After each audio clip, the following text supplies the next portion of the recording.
ও বন্ধন শোনো শোনো, তুমি আত্মীয়তার বন্ধন পবিত্র সম্পর্ককে আমি আল্লাহ বানাইছি। আর তুমি আত্মীয়তার বন্ধনকে আমার যেই বান্দা ঠিক রাখবে, আমি আল্লাহ আমার ওই বান্দার সঙ্গে সম্পর্ক ঠিক রাখবো। সুবহানাল্লাহ বলেন।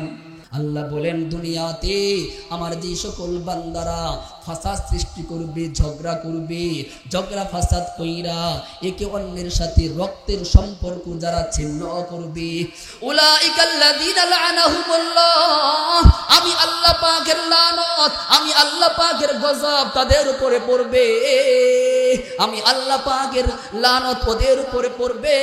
ফাসাম্মাহুম আমা আবসারহুম, আমি আল্লাহ ওদেরকে অন্ধ বানায়া দিব, আমি আল্লাহ ওদেরকে বধির বানায়া দিব। ওরা চোখ থাকতেও ভালো কিছু দেখবে না, ওরা কান থাকতেও ভালো কিছু শুনবে না। নাউজুবিল্লাহ বলে। যে ভাই আর ভাই একই প্লেটে খাওয়া দাওয়া করছে, একই বিছানায় ঘুমাইছে, যে ভাই আর ভাই ছোট্টকালে এত মহব্বত ছিল, আজ বড় হওয়ার পরে দুনিয়াবি বিভিন্ন স্বার্থের কারণে ভাই ভাই দ্বন্দ্ব লাইগা, ভাই ভাই রক্তের সম্পর্ক ছিন্ন, ভাই ভাইয়ের সাথে কোনো কথাবার্তা বলে না, উঠা বসা নাই। এরকম আছে না সমাজের মধ্যে? ভাই তার ভাইয়ের সঙ্গে সম্পর্ক ছিন্ন করছে, ভাই তার বোনের সঙ্গে সম্পর্ক ছিন্ন। যে ভাই আর বোন এত মহব্বত ছিল, এত ভালোবাসা ছিল, যে ভাই পরিশ্রম করে মহব্বত করে বোনকে বড় করেছে, নিজের অর্থ খরচ করে বোনকে বিবাহ দিয়েছে, আজ দুনিয়াবি স্বার্থের কারণে ওই বোনের সঙ্গে সম্পর্ক ছিন্ন, বোনের সাথে উঠা বসা নাই। চাচা আর ভাতিজার মধ্যে সম্পর্ক নষ্ট, চাচা ভাতিজার সঙ্গে উঠা বসা করে না, ভাতিজা চাচার সঙ্গে উঠা বসা করে না। ও ভাইজান, সমাজের বহু মানুষকে দাওয়াত দিয়ে খাওয়ায়, বহু মানুষকে সম্মান করে মহব্বত করে, কিন্তু বাড়ির সামনেই চাচা আছে, বাড়ির পাশেই বড় ভাই আছে, ওই ভাইকে কোনোদিন দাওয়াত দেয় না, চাচারে দাওয়াত দিয়ে খাওয়ায় না। কথাটা কি ভুল বললাম নাকি? এটা কিয়ামতের একটি আলামত। শেষ জামানার মানুষ বন্ধুদেরকে সম্মান করবে, বন্ধুদেরকে সম্মান করবে, দাওয়াত দিয়ে খাওয়াইবে, ভাইরে দাওয়াত দিয়ে খাওয়াবে না, চাচারে সম্মান করবে না, বাবারে সম্মান করবে না। এটা কিয়ামতের একটি আলামত, যে আলামত শুরু হয়ে গেছে। সমাজের বহু মানুষ রক্তের সম্পর্ক ছিন্ন করে বসে আছে, অথচ যারা রক্তের সম্পর্ক ছিন্ন করবে, আত্মীয়তার বন্ধন যারা ছিন্ন করে ফেলবে, তাদের সম্পর্কে হাদিসে কুদসির মধ্যে নবীজি বলেন, ইন্নাল্লাহা তাআলা খালাকাল খালকা হাত্তা ইযা ফারাগা মিন খালকিহি, নবীজি বলেন আল্লাহ পাক রব্বুল আলামিন যেই দিন আসমান জমিনকে সৃষ্টি করেছেন, আল্লাহ পাক রব্বুল আলামিন যেই দিন तमाम এই দুনিয়ার সব মাখলুককে সৃষ্টি করলেন, সমস্ত মাখলুক সৃষ্টি করবার পরে আল্লাহ পাক রব্বুল আলামিন সেই দিন আত্মীয়তার বন্ধনকেও সৃষ্টি করেছেন। আত্মীয়তার বন্ধন, রক্তের বন্ধন একটা সূরত নিয়ে, একটি রূপ নিয়ে মালিকের সামনে দাঁড়াইয়া আত্মীয়তার বন্ধন, রক্তের বন্ধন মালিকের সাথে কথা বলেছে। সুবহানাল্লাহ বলেন। আরো আওয়াজ হবে সুবহানাল্লাহ। কি বলেছে জানেননি? আত্মীয়তার বন্ধন আল্লাহ তাআলা কি বলতেছে, রব্বে কারীম হাযা মাকামুল আইদি বিকা মিনাল কতিআ, ও রব্বে কারীম তুমি আত্মীয়তার বন্ধন, রক্তের বন্ধন, এই সম্পর্ক তুমি আমারে সৃষ্টি করলা, কিন্তু মালিক আমার, তোমার যেই সকল বান্দা দুনিয়াতে আমি এই পবিত্র বন্ধনকে, রক্তের এই সম্পর্কগুলোকে যারা ছিন্ন করবে, আত্মীয়তার বন্ধন যারা নষ্ট করবে, এদের ব্যাপারে তোমার কি সিদ্ধান্ত? আল্লাহ পাক রব্বুল আলামিন সেই দিন বলেছিলেন আত্মীয়তার বন্ধন শুনে রাখো, আমা তারদাইনা আন আসলা মান ওয়াসালাকি ওয়া আকতা মান কাতাকি, ও বন্ধন শোনো শোনো, তুমি আত্মীয়তার বন্ধন পবিত্র সম্পর্ককে আমি আল্লাহই বানাইছি, আর তুমি আত্মীয়তার বন্ধনকে আমার যেই বান্দা ঠিক রাখবে আমি আল্লাহ আমার ওই বান্দার সঙ্গে সম্পর্ক ঠিক রাখবো। সুবহানাল্লাহ বলেন। আরো একটু আওয়াজ দিয়ে বলতে হবে সুবহানাল্লাহ। আল্লাহ বলেন বন্ধন রে, তুমি বন্ধনের সাথে আমার যেই বান্দা সম্পর্ক রাখবে আমি আল্লাহ আমার ওই বান্দার সঙ্গেও সম্পর্ক ঠিক রাখবো। আর তুমি আত্মীয়তার বন্ধনকে, রক্তের সম্পর্ককে আমার যেই বান্দা ছিন্ন করবে আমি আল্লাহ আমার ওই বান্দার সাথে সম্পর্ককে ছিন্ন করে ফেলবো। নাউযুবিল্লাহ বলেন। অতএব যারা বর্তমান সমাজের মধ্যে ভাই হয়ে ভাইয়ের সঙ্গে সম্পর্ক ছিন্ন করে বসে আছে, যারা ভাই হয়ে ভাই বোন সম্পর্ক ছিন্ন, চাচা ভাতিজা সম্পর্ক ছিন্ন, নবীজির হাদিস অনুযায়ী তাদের সাথে আল্লাহ পাকের সম্পর্ক ছিন্ন হয়ে আছে। নাউযুবিল্লাহ।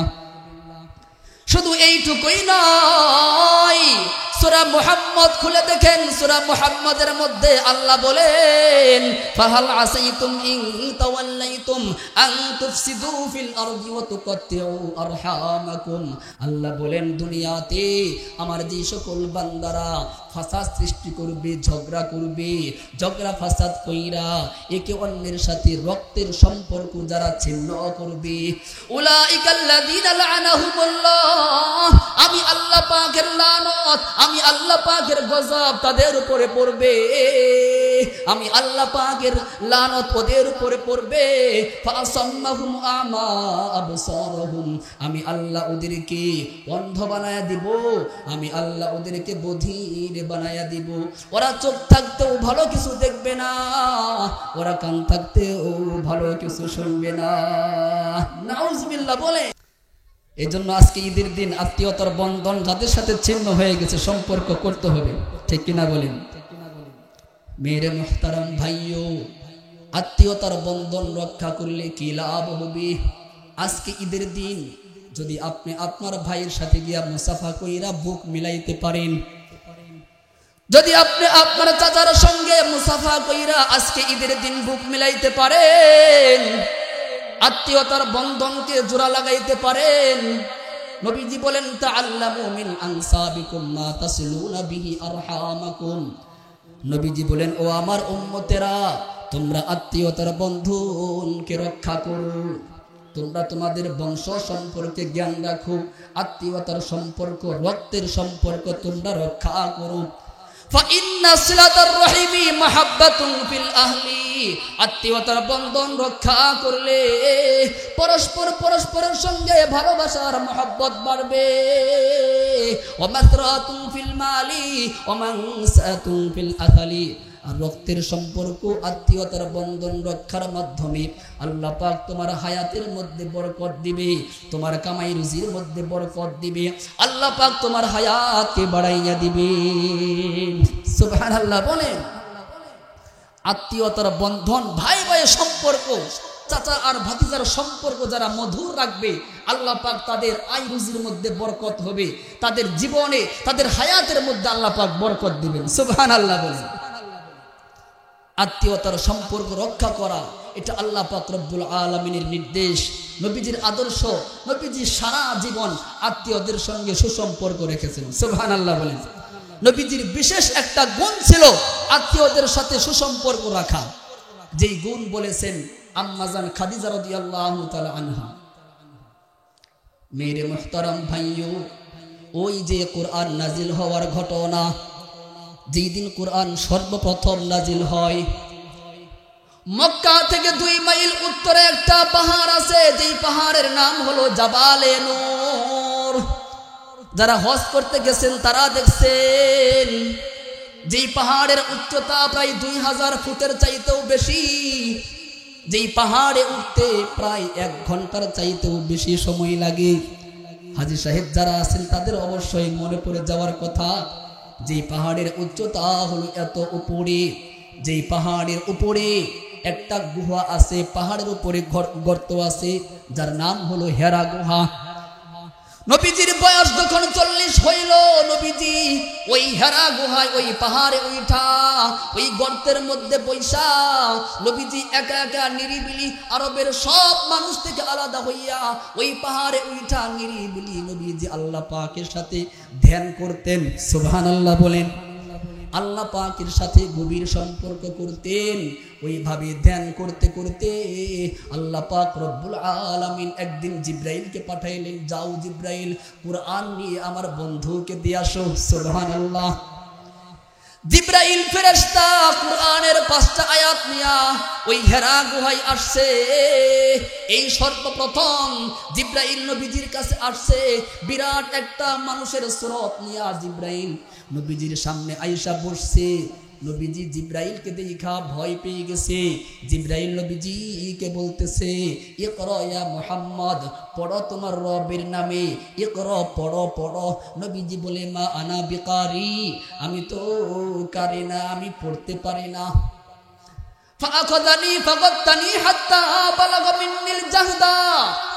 জিব্রাইল নবীজিকে এইভাবে বুকে নিয়ে জোরে করে চাপ দিলেন।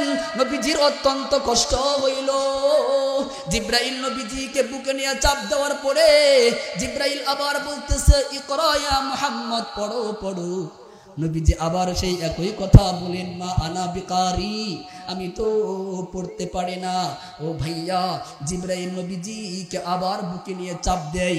এইভাবে 3বার চাপ দেওয়ার পরে জিব্রাইল 3য় বার যখন বলছে, ইকরা বিসমি রাব্বিকাল্লাযী খালাক, ও মুহাম্মদ, পড়ো তোমার সেই রবের নামে, যেই রব তোমার বানাইছেন, तमाम দুনিয়ার সব যেই রব বানাইছে সেই রবের নামে পড়ো। ও ভাইজান, এবার নবীজি রবের নাম শুই না, নবীজি এবার জিব্রাইলের সাথে পড়তে আরম্ভ করছে। সুবহানাল্লাহ বলেন। আরো একটু জোরে বলতে হবে সুবহানাল্লাহ। জিব্রাইল নবীজিকে শেখায়। নবীজি জিব্রাইলের সাথে সাথে পড়ে, ইকরা বিসমি রাব্বিকাল্লাযী খালাক, ইকরা বিসমি রাব্বিকাল্লাযী খালাক, খালাকাল ইনসানা মিন আলাক, ইকরা ওয়া রাব্বুকাল আকরাম আল্লাযী আল্লামা বিল কলম আল্লামাল ইনসানা মা লাম ইয়ালাম। সূরা আলাকের 5 আয়াত নাজিল হয়। সূরা আলাকের 5 আয়াত দেওয়ার পরে জিব্রাইল বিদায় হয়ে যায়। নবীজি ভয় পেয়ে যায়। নবীজি পেরেশান হয়ে গেছে। নবীজি ভয়ে কাঁপতেছেন। রাত্রিবেলা গভীর রজনীতে ওই হেরা গুহা থেকে কাঁপতে কাঁপতে নবীজি নাইমা আম্মাজান খাদিজার বাড়িতে গেছেন। খাদিজাকে গিয়ে বলতেছেন, খাদিজা রে, ও খাদিজা, জাম্মিলুনি জাম্মিলুনি, ও খাদিজা, আমারে কম্বল দিয়া ঢেকে দাও, আমারে চাদর দিয়া ঢেকে দাও। আম্মাজান খাদিজা নবীজিকে চাদর দিয়া ঢেকে দিলেন। নবীজির গায়ে জ্বর এসে গেছে। নবীজি এবার খাদিজাকে বলতেছেন, খাদিজা রে, লাকাদ খাশিতু আলা নাফসি, ও খাদিজা, আমার তো নিজের ব্যাপারে বড় ভয় হচ্ছে, আমি মনে হয় বেশি দিন বাঁচব না। খাদিজা বললেন, নবী গো, কি হয়েছে বলেন। রহমত আলম নবীজি আবার ওই হেরা গুহায় জিব্রাইলের সঙ্গে ঘটে যাওয়া যখন ঘটনা সব বলছেন। খাদিজা সব শুই না, কুরআনের আয়াতগুলো শুই না, কুরআন নাজিল হওয়ার ঘটনা খাদিজা শুই না। এবার আম্মাজান খাদিজা নবীজিকে সান্ত্বনা দেয়। কি বলে সান্ত্বনা দেয়? আম্মাজান খাদিজা বলে, কাল্লাহ ওয়াল্লাহি মা ইউযিকাল্লাহু আবাদা, কখনোই না, আল্লাহর কসম, আল্লাহ আপনাকে কখনোই লাঞ্ছিত করবেন না। ইন্নাকা লাতাসিরুর রহিমা, নিশ্চয় আপনি আত্মীয়দের সাথে সুসম্পর্ক রাখেন, আত্মীয়তার বন্ধনকে রক্ষা করেন। ওয়া তাহমিলুল কাল্লা, গরিব অসহায়দের দায়িত্ব বহন করেন। ওয়া তাকসিবুল মা'দুমা, নিঃস্ব নিঃসম্বল ব্যক্তিকে আপনি সহযোগিতা করেন। ওয়া তাকরিদ দাইফা, আপনি মেহমানের মেহমানদারি করেন। ওয়া তুঈনু আলা নওয়াইবিল হক, আপনি বিপদগ্রস্ত মানুষদেরকে সহযোগিতা করেন। এই কথাগুলো বলতেছে। আম্মাজান খাদিজা বলে, নবী গো, এই আরবের মধ্যে আপনার মতো এত সুন্দর গুণওয়ালা, এত ভালো মানুষ এই আরবের মধ্যে আর নাই।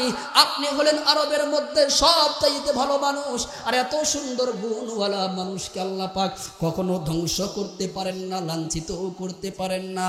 ও ভাইয়া, আম্মাজান খাদিজা নবীজিকে এই কথাগুলো বইলা সান্ত্বনা দেয়। এবার নবীজির ভয় দূর হয়ে যায় পর্যায়ক্রমে। এরপরে জিব্রাইল ওহী নিয়ে আসতে থাকে, নবীজি আর ভয় পান না। ও ভাইয়া, আমি আপনাদেরকে যেই বিষয়টা বোঝানোর জন্য এই হাদিস বললাম, সেই দিন আম্মাজান খাদিজা নবীজির যেই গুণগুলো বলেছিলেন, যেই গুণগুলো বইলা আম্মাজান খাদিজা নবীজিকে সান্ত্বনা দিয়েছিলেন, ওই গুণগুলোর মধ্যে সর্বপ্রথম যেই গুণ আম্মাজান খাদিজা বলেছিলেন তা হলো, নবীজি বলেন, আম্মাজান খাদিজা বলেন, ইন্নাকা লাতাসিলুর রহিমা, আপনি আত্মীয়তার বন্ধন রক্ষা করেন, আত্মীয়দের সঙ্গে আপনি সুসম্পর্ক করেন। আর এমন মানুষকে আল্লাহ পাক রব্বুল আলামিন লাঞ্ছিত করতে পারেন না। সুবহানাল্লাহ বলেন। নবীজির যেই গুণগুলো আম্মাজান খাদিজা সেদিন বলেছিলেন, সেই গুণগুলোর মধ্যে সর্বপ্রথম যেই গুণটি আম্মাজান খাদিজা বলেছিলেন তা হলো কি, যে নবী গো, আপনি আত্মীয়দের সঙ্গে সুসম্পর্ক রাখেন। আর যেই মানুষ আত্মীয়দের এমন শ্রদ্ধা করে, এমন মানুষকে আল্লাহ পাক কখনো লাঞ্ছিত করতে পারেন না। সুবহানাল্লাহ। নবীজি সারা জীবন আত্মীয় স্বজনদের সাথে সৎ ব্যবহার করেছেন, সম্মান করেছেন। শুধুই কি রক্তের সম্পর্কের আত্মীয়? না, রক্তের সম্পর্কের আত্মীয় ছাড়াও যারা আত্মীয় ছিলেন তাদেরকেও নবীজি কেমন সম্মান করতেন বলবো একটা হাদিস। সময় কি আছে? মেরে মুহতারাম ভাইও, নবীজি একদিন সাহাবায়ে কেরামদেরকে নিয়ে বসে আছেন। নবীজির সামনে সাহাবীরা বসা, নবীজি সাহাবায়ে কেরামদেরকে নিয়ে গল্প করতেছেন। এমন সময় সাহাবায়ে কেরাম দেখলেন অতি বৃদ্ধা একজন মহিলা, অতি বয়স্ক একজন মহিলা নবীজির কাছে আসতেছে। নবীজি ওই মহিলাকে দেখা নবীজি দাঁড়াইয়া গেলেন, দাঁড়াইয়া ওই মহিলাকে আগ বেড়ে নিয়ে আসলেন। ওই মহিলাকে আগ বেড়ে নিয়ে আইসা নবীজির মাথার উপর থেকে পাগড়িটা খুইলা, রুমাল খুইলা জমিনে বিছাইয়া দিলেন। নবীজির মাথার রুমাল খুইলা জমিনে বিছাইলেন। এরপরে নবীজি ওই মহিলাকে অত্যন্ত আদবের সাথে নবীজির রুমালের উপরে বসাইলেন। সাহাবীরা দেখলো, হাইরে, নবীজির মাথার পাগড়ির এত দাম, নবীজির মাথার রুমালের এত দাম, যেই রুমালের উপরে জিব্রাইল বসার সাহস রাখে না, নবীজির মাথার যেই পাগড়ির উপরে আবু বকর, ওমর, উসমান, আলী কেউ বসার সাহস রাখে না। আর এই কোন মহিলা? এই মহিলা কে রে, যে নবীজির মাথার চাদরের উপরে, রুমালের উপরে বৈশা গেছে। সাহাবায়ে কেরাম দেখতেছেন যে নবীজি মহিলাটিকে অত্যন্ত সম্মান দিলেন, অত্যন্ত মহব্বত আর ভালোবাসার গল্প করলেন। এরপরে নবীজি ওই মহিলাকে অত্যন্ত আদবের সঙ্গে বিদায় দিলেন। ওই মহিলা যখন চলে গেছে, সাহাবায়ে কেরামরা নবীজিকে বলতেছেন, নবী গো, এই মহিলাকে, যাকে আপনি এত সম্মান করলেন, এই মহিলার পরিচয় আমরা জানতে চাই। নবীজি বললেন, সাহাবীরা রে, এই মহিলার পরিচয় তোমরা জানতে চাও? ও আমার সাহাবীরা, এই মহিলা আর কোনো মানুষ নয়। এই মহিলা হলেন সেই মহিলা, যেই মহিলার বুকের দুধ খায়া বড় হয়েছি। এ আমার দুধ মা, যেই দুধ মা আমার এই ছোট্ট কালে লালন পালন করেছে, যার নাম হলো হালিমাতুস সাদিয়া। সুবহানাল্লাহ বলেন। আরো একটু আওয়াজ হবে, সুবহানাল্লাহ। ও ভাইজান, নবীজি দুধ মা হালিমাকে কেমন সম্মান দিলেন, মাথার পাগড়ি বিছাইয়া বসতে দিলেন। কিন্তু আজ আমাদের সমাজের মানুষের বড় কপাল খারাপ। নবীজি দুধ মায়ের জন্য রুমাল বিছাই দিয়েছেন, সম্মান করছেন। আজ আমাদের সমাজের এমন বহু সন্তান আছে, এমন বহু যুবক আছে, আরে দুধ মা দূরের কথা, গর্ভধারিণী মা, যেই মায়ের পেট থেকে দুনিয়াতে আসছে, জন্মদাতা বাবা, যেই বাবার সন্তান, ওই বাবাকে দেখলে সম্মান করে না, মাকে দেখলে সম্মান করে না। বাবার উপরে চোখ রাঙায় কথা বলে, মায়ের উপরে চোখ গরম করে কথা বলে, ঠিক কিনা বলেন? এরকম সন্তান নাই সমাজের মধ্যে? বাবার উপরে চোখ রাঙায় কথা বলে। নবীজি দুধ মাকে দেখে দাঁড়ায় গেছেন, মাথার পাগড়ি খুইলা বসতে দিচ্ছেন। আর আমাদের সমাজের মধ্যে বর্তমান জামানায় এমনও সন্তান আছে, আজ অনেক বড় চাকরি করে, অনেক বড় অফিসার হয়ে গেছে, বাড়িতে আসার পরে সে পিতামাতার সাথে এমন ভাব দেখায় যে সে চেয়ারে বসে থাকে আর আব্বা আম্মা দাঁড়ায় থাকে। এরকম দৃশ্য আপনারা দেখছেন না? এরকম বহু দৃশ্য দেখা যায় যে ছেলে চেয়ারে বসে গল্প করে, আব্বা আম্মা দাঁড়ায় দাঁড়ায় গল্প শুনে, কারণ ছেলে এখন অনেক বড় অফিসার। মুহতারাম হাজিরিন, আল্লাহ পাক রব্বুল আলামিন আমাদের সমাজের যুবকদেরকে, আমাদের সন্তানদেরকে এইরকম আদবহীন কাজ থেকে হেদায়েত দান করুন। সকলে বলেন আমিন।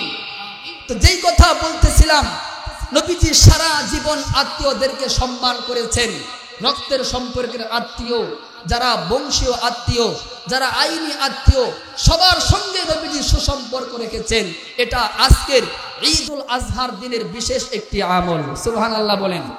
আজকে ঈদুল আজহা, এই দিনে আমরা আমাদের আত্মীয়দের খোঁজ খবর নিব, আত্মীয়দের সঙ্গে একটু মুলাকাত করব, দেখা সাক্ষাৎ করব, তাদের বাড়িতে একটু যাব, নিজের বাড়িতে ওদেরকে একটু আহ্বান করব। এটা আজকের ঈদের দিনের বিশেষ একটি আমল। সুবহানাল্লাহ বলেন। যারা আমরা কুরবানি করব, আমাদের জন্য বিশেষ একটা সুযোগ, গোশতের একটা অংশ আমরা আমাদের আত্মীয়দেরকে খুঁজে খুঁজে, আমাদের ভাই, আমাদের বোন, আমাদের চাচি, খালা, ফুফু, নানি, নানা কে কোথায় আছে, যদি আমরা খুঁজে খুঁজে আমাদের আত্মীয়দের বাড়িতে কুরবানির গোশতের একটা অংশ পৌঁছাইতে পারি, দিতে পারি, তো আমাদের আত্মীয়রা আমাদের উপরে খুশি হবে, নবীজি খুশি হয়ে যাবেন, আল্লাহ পাক রব্বুল আলামিন তাদের উপরে সন্তুষ্ট হয়ে যাবেন। সুবহানাল্লাহ। এজন্য কুরবানির পশু জবাই করে কি সম্পূর্ণ আজকে কি ফ্রিজে হবে না নাকি? কুরবানির পশুর গোশত কি সব ঢুকবে কোথায়?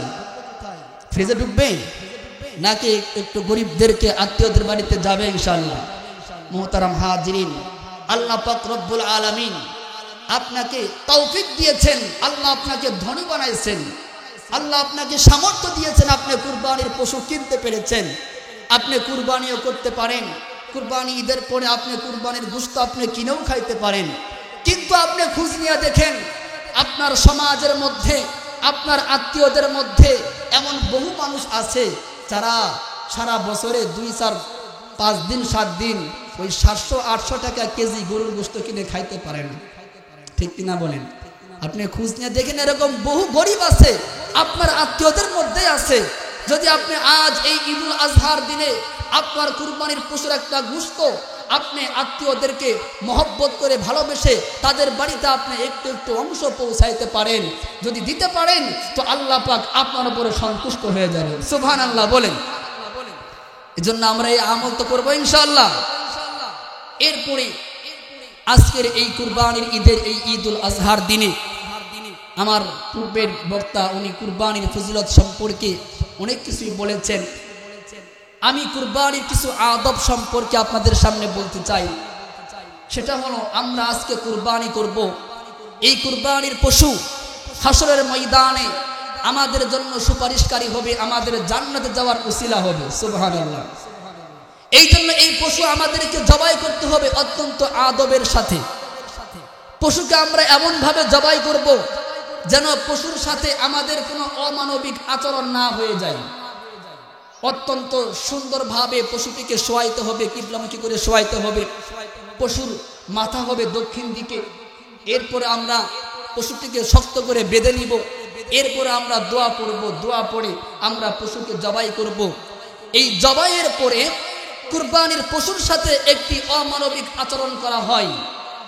সেটি হলো, অনেক এলাকায় ইমাম সাহেব অনেক সুন্দরভাবে দোয়া পড়া কুরবানির পশুটা জবাই করেছে সুন্নত তরিকায়। এরপরেও দেখা যায় গ্রামের কিছু কসাই, কিছু বেশি বুদ্ধিওয়ালা, তারা হাতে একটা ছুরি নিয়ে কুরবানির পশুর ওই গলার মধ্যে খুঁচাইতে থাকে, গলার মধ্যে খুঁচা দেয় তাড়াতাড়ি প্রাণ বের করার জন্য। এটা জায়েজ না। আপনি কুরবানির পশু ইমাম সাহেব এত সুন্দর করে সুন্নত তরিকায় দোয়া করে জবাই করলো, এরপরে যদি আপনি প্রাণ বের করার জন্য তাড়াতাড়ি প্রাণ বের হওয়ার জন্য গলার মধ্যে খুঁচাইতে থাকেন, আর এর কারণে ওই পশুর অপমৃত্যু হতে পারে, ওই পশুর হার্ট অ্যাটাক হতে পারে। এজন্য পশুর সাথে এই অমানবিক আচরণ করা যাবে। জবাইয়ের পরে 5 মিনিট, 10 মিনিট, 15 মিনিট সময় দিবেন। পশুর দেহ থেকে যখন রক্তগুলো বের হওয়া শেষ হবে, পশুর প্রাণটা এমনি ধীর স্থির ভাবেই বের হয়ে যাবে। এরপরে আপনি ছুরি ব্যবহার করবেন। রাজি আছেন ইনশাআল্লাহ? যদি এরকম কোনো লেংটেওয়ালা বাহিনী, যে লেংটে মাইরা কোনো কষাই, নামও কষাই, কাজও কষাইয়ের মতো জবাইয়ের পরে যদি খুসা দিতে থাকেন, আর যদি ওই লেংটিওয়ালা ভাই খুসা দেওয়ার সময় বিসমিল্লাহ আল্লাহু আকবার না বলে ওই পশু খাওয়াই জায়েজ নেই। এর জন্য বড় কঠিন বিষয়, আমরা এই বিষয়টি খেয়াল রাখবো। এরপরে কুরবানির পশু জবাইয়ের পরে যারা আমরা শরীকে কুরবানি করেছি, আমাদের কুরবানির পশুগুলাকে বন্টন করতে হবে খুব সতর্কতার সহিত, খুব ইনসাফের সহিত, ওজন করে বন্টন করতে হবে। কোনো মিটার অথবা পাল্লা দিয়ে ওজন করতে হবে, কোনো পাত্র দিয়ে আনুমানিকভাবে বন্টন করা যাবে না। ওজন করে আমরা বন্টন করব। এরপরে যারা সমাজের যারা নেতৃত্ব দেন, যারা মসজিদ কমিটি, মাঠ কমিটি, তাদের দায়িত্ব যে তারা কুরবানির পশুটাকে অত্যন্ত সুন্দরভাবে তারা বন্টন করবে। যেখানে কুরবানি হবে সেখানে কোনো হই হুল্লা হবে না, কোনো দাঙ্গামা হাঙ্গামা হবে না। অনেক এলাকায় বান্দা কুরবানি করেছে আল্লাহ তাআলাকে সন্তুষ্ট করবার জন্য, কিন্তু এই কুরবানির গোশত বন্টন করতে যাইয়া অনেকে দাঙ্গামা হাঙ্গামা ঝগড়া লাগায় দেয়। আপনাদের গ্রামে এরকম হয় নাকি? এরকম বহু এলাকায় আছে, কুরবানির গোশত বন্টন করতে যায় সমাজের দুই লোকের মারামারি বাজে, সামাজিক কোনো বিষয় নিয়ে তর্ক তৈরি হয়ে যায়। এটা হারাম, জায়েজ নাই। আপনি কুরবানি করতেছেন আল্লাহ তাআলাকে রাজি খুশি করবার জন্য, এখানে আপনার মেজাজকে ঠান্ডা রাখতে হবে। অত্যন্ত সুন্দরভাবে আমরা কুরবানির এই পশুগুলাকে আমরা জবাই করব। আমরা কুরবানির গোশত নিজেও খাবো, অপরদেরকেও খাওয়াবো। আল্লাহ বলেন ফাকুলু মিনহা ওয়া আতইমুল কানিআ ওয়াল মু'তার, তোমরা কুরবানির গোশত নিজেও খাও এবং আমার যেই সকল বান্দারা চায় ওদেরকেও খাওয়াও, যারা চায় না ওদেরকেও খাওয়াও। সুবহানাল্লাহ বলেন। আমরা এই আমলগুলো করবো তো ইনশাআল্লাহ। ঈদুল আজহার দিন আল্লাহ পাক রব্বুল আলামিন আমাদেরকে দান করেছেন, এই দিন উপহার দিয়েছেন। আমরা এই দিনে আনন্দ করব, উল্লাস করব। তবে আমাদের এই আনন্দগুলো যেন শরীয়তের বাহিরে চলে না যায়। এই দিনে আমরা পোশাক পরবো, সুন্দর পোশাক পরে আমরা ঘোরাফেরা করব, এটা নবীজির সুন্নত। ঈদের দিনে উত্তম পোশাক পরিধান করা, তবে আমাদের এই পোশাক যেন শরীয়তের বাহিরে না যায়। এখানে আপনারা অনেকে আছেন যাদের লুঙ্গি অথবা প্যান্ট দাঁড়াইলে পরে টাকনুর নিচে চলে যাবে, আছে না? এরকম অনেকেই আছেন, কিন্তু আমি তাকাইলে অথবা আপনারা খেয়াল করলে পাবেন। অথচ টাকনুর নিচে লুঙ্গি পরা, প্যান্ট পরা কি জায়েজ আছে? জোরে বলতে হবে, জায়েজ কি আছে? নবীজি বলেন মা আসফালা মিনাল কাবাইনি মিনাল ইজারি ফাফিন নার, টাকনুর নিচে লুঙ্গি প্যান্টের যেই অংশ যাবে সেই অংশ জাহান্নামে যাবে। যদি পায়ের নিচের অংশ জাহান্নামে যায়, উপরের টুক কি জান্নাতে যাবে নাকি? সম্পূর্ণই জাহান্নামে যাবে। নাউজুবিল্লাহ বলেন। অনেকে আছে শুধুমাত্র নামাজের সময় টাকনুর উপরে প্যান্ট উঠাই, যখন নামাজ পড়তে আসে তখন প্যান্টটা গুছাই, লুঙ্গিটা উপরে ঠিক করে পরে। এটাই কি বিধান নাকি? সর্ব অবস্থার জন্য পুরুষরা টাকনুর নিচে প্যান্ট লুঙ্গি কাপড় পরা হারাম, জায়েজ নাই। এই বিষয়ে আমরা খেয়াল রাখবো। আজকে ঈদের দিন সমাজের অনেক যুবক ভাইরা তারা এমন একটা প্যান্ট পরবে যেই প্যান্টের হাঁটুতে ছেঁড়া, রানেতে ছেঁড়া, সতর বের হয়ে যায়। যদি বলা হয় মুসলমানের সন্তান এই ছেঁড়া প্যান্ট পরছো কেন, তখন বলে হুজুর এটা ফ্যাশন, আপনি বুঝবেন না। ঠিক কিনা বলেন? এরকম আইল্লা জাইল্লা স্টাইলের ছেলেপেলে আছে না সমাজের মধ্যে? ছেঁড়া প্যান্ট পরে, যেই প্যান্টের রান বের হয়ে গেছে, হাঁটু বের হয়ে গেছে, যেই প্যান্ট পরে রুকু দিলে পাছার অর্ধেক বের হয়ে যায়। ঠিক কিনা বলেন? এরকম বহু আছে। এই সকল প্যান্ট আর এই সকল কাপড় পরা মুসলমানের জন্য হারাম। এটা ফ্যাশন নয়, এদের উপরে শয়তানে ভর করেছে, এদের আব্বা আম্মার মাথার উপরে শয়তানে ভর করেছে, যার কারণে শয়তানকে এই ছেলেপেলেদেরকে এই সকল আইল্লা জাইল্লা ফ্যাশনের পোশাক কিনে দেন। আল্লাহ তাআলা আমাদের সমাজের এই নাকাটি দক্ষিণ পাড়া সমাজের যুবকদেরকে আল্লাহ পাক হেদায়েত দান। তাদের বাড়ির সামনে সাউন্ড বক্স বাজাবে। আপনাদের সমাজে কি বাজে? ঈদ উপলক্ষে, বিবাহ উপলক্ষে অনেক যুবক আছে যে তারা অনেক বড় বড় বক্স নিয়ে আসবে, হাই ভোল্টেজ তারা সাউন্ড দিয়ে ওই বক্সে তারা গান শুনবে। যেই গানের আওয়াজে আশেপাশের মানুষগুলো নামাজ পড়তে পারে না, আশেপাশের মানুষগুলো অতিষ্ঠ হয়ে যায়, মানুষ মোবাইলে কথা বলতে পারে না। যেই সাউন্ড বক্সের আওয়াজে, সাউন্ডের কারণে জমিন কাঁপতে থাকে। ও নাকাটি দক্ষিণ পাড়ার যুবক ভাইয়েরা, শুনে রাখেন একটা কথা, আজকে আল্লাহ পাক আপনাকে শক্তি দিয়েছেন, আপনার যৌবন আছে, আজকে আপনি আপনি গান বাজাইয়া সাউন্ড বক্স বাজাইয়া জমিনকে কাঁপাইতেছেন, মনে রাখবেন একদিন আপনার মৃত্যু হবে। আজকে সাউন্ড বক্স বাজাইয়া যেই জমিন কাঁপাইতেছেন, যেই দিন মৃত্যুর পরে আপনি কবরে যাবেন, সেই দিন জমিন ওই কবরের মাটি আপনাকে কাঁপায়া ছাড়বে, ঠিক কিনা বলেন? সেই দিন আপনাকে কাঁপাইবে। এজন্য সাউন্ড বক্সে গান বাজানো যাবে না? কাটি এলাকার যুবক ভাইদেরকে বলবো যে আপনারা সভ্য হয়ে যান, নিজেরাও কোনো গান বাজনা বাজাবো না। সমাজে কেউ সাউন্ড বক্সে এরকম গান বাজানো দেওয়া হবে না। রাজি আছেন ইনশাআল্লাহ? আল্লাহ তাআলা আমাদের সকলকেই যে কথাগুলো বললাম, আল্লাহ তাআলা আমাদের সকলকেই বুঝবার আমল করবার তৌফিক দান করুন। সকলে বলেন আমিন। তো এখন ঈদের নামাজ হবে। জুমার নামাজের সুন্নত তরিকা হলো জুমার নামাজ পড়তে হয়, নিয়ম হলো যে খুতবা আগে নামাজ পড়ে, আর ঈদের নামাজের নিয়ম হলো নামাজ আগে খুতবা পড়ে। জন্য এখন নামাজ তো হবে নাকি? আর তো কোনো বাড়তি কোনো কথা নাই। এখন নামাজ আরম্ভ হবে। যাদের পকেটে মোবাইল আছে আমরা মোবাইল ফোনকে বন্ধ করে রাখি অথবা সাইলেন্ট করে রাখি। আর যে কথা আগে বললাম যে আমরা প্যান্ট অথবা লুঙ্গি টাকলুর উপর আমরা উঠাই রাখি। তো ঈদের নামাজ যেহেতু বৎসরে 2 বার পড়তে হয়, অনেক সময় মানুষের মনে থাকে না, জানা আছে তবে খেয়াল থাকে না। ঈদের নামাজ আমরা কিভাবে পড়ব? ঈদের নামাজের নিয়ত করবো এইভাবে, ঈদুল আজহার 2 রাকাত ওয়াজিব নামাজ অতিরিক্ত 6 তাকবীরের সহিত ইমামের পিছনে কিবলামুখী হয়ে আদায় করিতেছি আল্লাহু আকবার। যদি এতটুকু বলতে না পারেন, আপনার অন্তরে নিয়ত আছে আল্লাহু আকবার, নামাজ হলো। নিয়ত বাঁধার পরে আল্লাহু আকবার, নিয়ত বাঁধলেন, বাঁধার পরে সানা হবে, নামাজের সানা। নামাজের মধ্যে আপনি যে সানা পড়েন সেই সানাটা পড়বেন। সানা পড়ার পরে আল্লাহু আকবার, হাত তুলবেন, ছাড়বেন। আল্লাহু আকবার, হাত তুলবেন, ছাড়বেন। আল্লাহু আকবার, হাত তুলবেন, ছাড়বেন না, বেঁধে ফেলবেন। অতিরিক্ত 3 তাকবীর হবে। 2 তাকবীর দিয়ে হাত তুলবেন, ছাড়বেন। তৃতীয় তাকবীর বলে আপনি হাতটাকে বেঁধে ফেলবেন। বেঁধে ফেলার পরে আপনি আর কিছু করবেন না, শুধু শুনবেন। ইমাম সাহেব সূরা কেরাত পড়বে, এরপরে রুকু সিজদা দিয়ে 1 রাকাত শেষ হবে। দ্বিতীয় রাকাতে যখন ইমাম সাহেব দাঁড়াবে, শুরুতেই সূরা কেরাত হবে। এরপরে রুকুতে যাওয়ার পূর্বে যখন ইমাম সাহেবের কেরাত শেষ হবে, তখন ইমাম সাহেব আবার 3টা তাকবীর বলবে অতিরিক্ত। আল্লাহু আকবার, হাত তুলবেন, ছাড়বেন। আল্লাহু আকবার, হাত তুলবেন, ছাড়বেন। আল্লাহু আকবার, হাত তুলবেন, ছাড়বেন। এরপরে 4র্থ তাকবীর দিয়ে আপনি রুকুতে যাবেন ইনশাআল্লাহ।